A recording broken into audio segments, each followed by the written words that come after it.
Thoughts तो सभी के मन में आता है, तो मेरे मन में भी बहुत सारे थॉट्स वगैरह आते हैं। ओवर थिंकिंग के टाइप ऑफ व्यू में मैं नहीं बोल रहा हूँ, मैं बोल रहा हूँ कि जो थॉट्स वगैरह आते हैं कि पेड़ है तो पेड़ में फल कैसे हो रहा है, आसमान नीला कैसे, ऐसे ही अगर कुछ आप में मन में भी थॉट्स वगैरह आते हैं, मेरे मन में भी आते हैं। मैं सोचा कि उसको क्यों डॉक्यूमेंट क्यों नहीं किया जाए, तो मैं बेसिकली मेरे थॉट्स वगैरह जो है उसको डॉक्यूमेंट कर रहा हूँ वीडियो के जरिए। वीडियोस वगैरह बना रहा हूँ मेरे थॉट्स के। मेरे thoughts most of the cases तो मेरा थॉट्स वो ऐसा नहीं है कि मैं एक पोइट की तरह नहीं हूँ, जो एक मनगढ़ा कहानी की तरह मेरा थॉट्स वगैरह नहीं है। मेरा थॉट्स वगैरह है साइंस के ऊपर मेनली मेरा थॉट्स वगैरह साइंस के ऊपर है। लाइक कैसे पेड़ ग्रो होता है, हम कैसे ग्रो होता है, हमारा बोन स्ट्रक्चर क्या है, हमारा बॉडी का स्ट्रक्चर क्या है, फिर और कुछ जो मेनली मेरा थॉट्स वगैरह जो है वो साइंस के ऊपर बेस है। जो थॉट्स के पीछे कुछ ना कुछ एंड आएगा वो साइंस बेस ही होगा, तो साइंस के उस पास उसका आंसर होगा। मोस्ट ऑफ द केसेस तो वही मेरा थॉट्स आता है, जो मेरा थॉट्स आता है मेरे मन में वो साइंस बेस ही होता है। तो मैं इसके ज़रिए आपको भी थोड़ा बहुत एजुकेट करना चाहता हूँ कि मेरा थॉट्स वगैरह को मैं गूगल से या फिर एआई से या फिर इंटरनेट से मैं ढूंढ कर मेरा थॉट्स का आंसर या फिर जो थॉट्स आता है क्वेश्चन वगैरह आता है, थॉट्स बेसिकली क्वेश्चन वगैरह आता है, तो वो जो क्वेश्चन मेरा थॉट आता है उसको मैं इंटरनेट से उसका आंसर ढूंढूंगा और उसको आपको इस वीडियो के ज़रिए आपको बताऊंगा। तो आपका भी जनरल नॉलेज होगा, या फिर नॉलेज जो होता है जनरल नॉलेज होता है वो कोई पर्टिकुलर केस के नहीं है कि हम मैकेनिकल साइंस या फिर मैथमेटिक्स या फिर और कोई फील्ड पर्टिकुलर फील्ड में तो जनरल नॉलेज नहीं होता है। तो ये मेरा चैनल भी बेसिकली बेस्ड होगा जनरल नॉलेज के ऊपर। जनरल नॉलेज बेसिकली मेरा जो रैंडम थॉट्स वगैरह आता है वो भी थोड़ा बहुत जनरल नॉलेज के कैटेगरी में जाता है। मतलब ओवरऑल आपका नॉलेज बढ़ेगा कि कैसे हमारा समाज चल रहा है, हमारा सोसाइटी कैसे चल रहा है, या फिर हमारा सोसाइटी के अंदर या फिर एनवायरनमेंट के अंदर क्या कुछ हो रहा है। मेरा थॉट्स वगैरह भी एनवायरमेंट के अंदर ही आएगा, और कोई दूसरे प्लानट के एनवायरनमेंट में क्या हो रहा है वैसा तो कुछ नहीं होगा कि वो मेरा थॉट्स में वगैरह में आएगा। तो सिर्फ हमारा एनवायरनमेंट, मेरे एनवायरनमेंट जो है आपका बेसिकली वो भी एनवायरनमेंट है, गाँव को हो या फिर शहर का हो, हमारे अर्थ का अंदर ही का तो बात है। तो बेसिकली बात है कि आपका जनरल नॉलेज बढ़ेगा। मेरे अगर थॉट्स वगैरह क्वेश्चन जो होगा मैं आपको आंसर वगैरह बताऊंगा, मेरा थॉट्स जो आता है मेरे मन में, तो आपका भी जनरल नॉलेज बढ़ेगा और मेरा भी general knowledge time to time बढ़ेगा। तो हम साथ साथ हमारे नॉलेज को बढ़ा सकते हैं। तो ऐसे ही कैसे, तो मैं ऐसे ही मेरा एक थॉट्स आया कि हमारे अंदर पेट के अंदर जो होता है वो हाइड्रोक्लोरिक एसिड होता है, जो लोहे को भी या फिर मेटल को भी पिघला सकता है। वो एक बहुत ज़्यादा स्ट्रॉन्ग केमिकल होता है, एसिड होता है। इसमें बहुत मेटल तक भी डिजोल्व हो सकता है, डिग्रेड हो सकता है सेकंडों के अंदर। कुछ ही सेकंडों में हमारा मेटल हो या फिर बोन स्ट्रक्चर हो या फिर मीट हो या फिर कुछ भी हो, तो सेकंडों के अंदर, कुछ ही सेकंड के अंदर वो डिजोल्व हो सकता है। तो हमारे पेट के अंदर वो कैसे रह रहा है, आपको भी मन में आएगा जो पाचक रस होता है वो हमारे पेट के अंदर कैसे रह रहा है।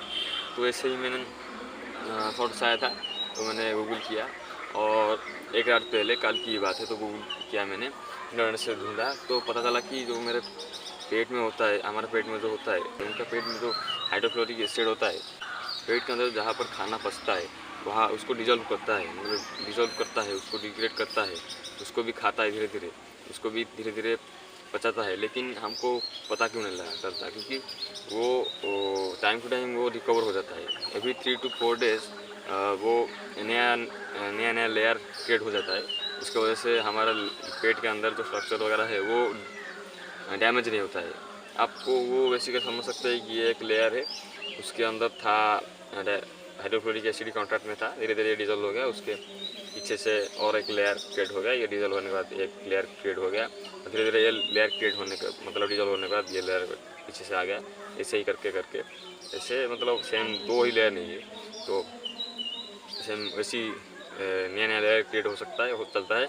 एवरी 3 to 4 days में कंप्लीट एक नया लेयर हो जाता है, जिसमें पुराना लेयर का कोई पार्ट्स नहीं होता है। ना कि एकदम से 3 से 4 दिन के बाद एकदम से नया लेयर क्रिएट हो गया और पुराना लेयर गिर गया है।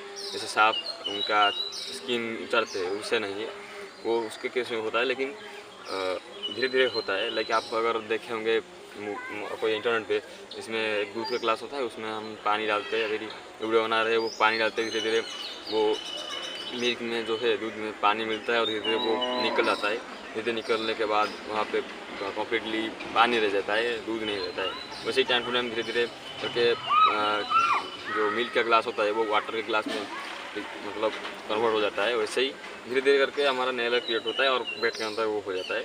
और हमारे कोचिंग में भी टीचर ने हमको पूछा कि क्यों नहीं होता है हाइड्रोक्लोरिक का अगर एसिड अगर वो ऐसा बहुत पावरफुल चीज़ है तो वो हमारे पेट को क्यों डिजर्व नहीं कर देता है और हमारे डिग्रेड क्यों नहीं करता है, पचाता क्यों नहीं है। तो मैंने भी आंसर ये दिया कि एवरी 3 to 4 डेज में धीरे धीरे हो जाता है। मैं ऐसे ही एग्जाम्पल की तरह समझाया। तो मैंने भी ऐसे ही एग्जाम्पल दिया कि जैसे हमारा रेड स्किन सेल ऊपर से निकल जाता है और धीरे धीरे करके नया स्किन सेल नीचे से क्रिएट हो करता है और एक नया लेयर स्किन का क्रिएट हो जाता है धीरे धीरे करके और होता है। वैसे ही मैं बताया।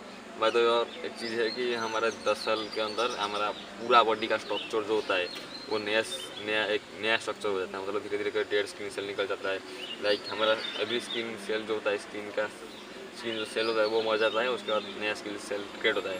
हमारा बोन्स का, हमारा हार्ट का, हमारा ब्लड का होता है और स्किन और सभी बालों का हो गया, नाखून का हो गया। एवरी जो स्किन सेल होता है वो धीरे धीरे डेड होता है और उसका नया स्किन सेल ऐसे मतलब क्रिएट होता है। ऐसे ऐसे करके 10 साल के अंदर हम एक नया बॉडी पा जाते हैं। 10 साल के अंदर धीरे धीरे करके एकदम से 10 साल के अंदर हमारा एक नया बॉडी नहीं मिलता है। जैसे कि मैंने बताया कि आपको दूध का एग्जाम्पल दिया, हमारा पेट का जो होता है उसके अंदर जो लेयर होता है उसका एग्जाम्पल दिया, हमारे स्किन सेल का एग्जाम्पल दिया। इसी तरह हम 10 साल के अंदर नया बॉडी हम पा जाते हैं धीरे धीरे करके। ऐसे ही मैं बोल रहा हूँ। ऐसे ही हमारे सर को मैंने स्किन का एग्जाम्पल दिया और वो एक एडिशनल चीज़ ये बताया कि हमारा जो पेट का एसिड होता है वो थोड़ा लो पावरफुल होता है। मतलब इतना ज़्यादा पावरफुल नहीं होता, कम पावरफुल होता है। अगर बहुत ज़्यादा पावरफुल होगा तो हटात कर ही कुछ ही सेकंड के अंदर ही पेट का जो सारे चीज़ है उसको पचा देगा। मतलब हम जो हाइड्रोक्लोरिक एसिड जो लैब वगैरह में देखते हैं वो तो हमारे पेट से नहीं निकला गया है ना, वो दूसरे लैब से या फिर और कोई जगह से लाया हुआ होगा, हमारे पेट से तो नहीं निकाला हुआ होगा ना।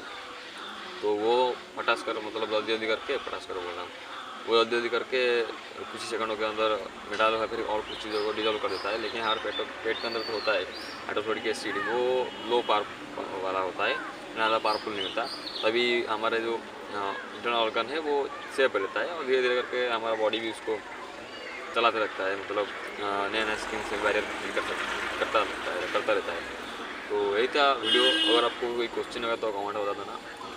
सोच रहा हूँ इतना ज़्यादा क्वेश्चन नहीं होगा आपके पास, तो अगर भी होगा तो बता देना। मैं नेक्स्ट वीडियो हो या फिर कमेंट में हो तो उसका आंसर दे दूँगा।